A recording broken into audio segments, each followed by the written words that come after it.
Sinampahan ng reklamong adultery at concubinage ang dalawang pulis sa Calamba, Laguna na huli sa aktong nagtatalik sa parking lot ng mall. Ang nakahuli sa kanila ang kani-kanilang mga asawang pawang pulis din.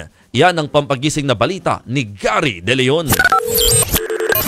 Hinahabol ng isang lalaki at babaeng pulis ang puting SUV na ito sa isang parking lot ng mall sa Barangay Canlubang, Calamba City, Laguna. Alas 10 ng umaga noong Huwebes. Pinaputukan na ang gulong ng SUV pero dumire-diretso pa rin at muntik pang masagasaan ng babaeng pulis.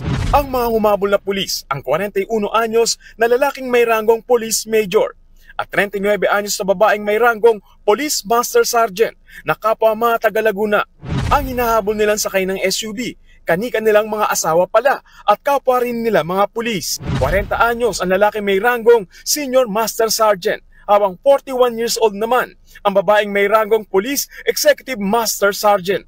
Base sa investigasyon, nahuli raw sa aktong nagtatalik ang dalawang magkalaguyong pulis sa parking lot ng mall. Kaya dito na nagkaroon ng habulan. Hinabol nila major at master sergeant ang kanilang asawa. Nang abutan, nagtangkapan tumakas ang nangaliwang lalaki. Pero binaril siya sa hita at balikat ng kanyang asawa. Isinugod siya sa ospital habang tumakas naman ang kanyang kalaguyo sakay ng SUV papuntang Batangas.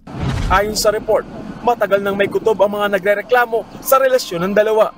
Sa lugar na ito, nadulong bahagi ng parking lot ng isang mall natagpuan ng SUV kung saan daw nagtatalik yung dalawang pulis. Na-trace na mga umahabol na pulis ang kanilang mga asawa matapos daw makita ang GPS at lokasyon kung saan ito nakaparada. Sinampahan na ng adultery and concubinage ang magkalaguyong pulis. Tumangging magbigay ng pahayag ang hepe ng Calamba Police, mga gwardya ng mall at mga nakakita sa insidente habang patuloy ang investigasyon at paghahanap sa nakatakas na pulis. Ayon sa PNP, hindi lang kasong kriminal ang haharapin ng magkalaguyo nilang kabaro. Meron po silang kakaharapin na hindi lamang po criminal case pati na rin po administrative case po. This case constitutes grave misconduct on their part that would has an imposable penalty of dismissal from the police service. Ang lahat po sila ngayon ay inalis na po sa kanilang mga present unit at mag-undergo po ng pre-charge investigation.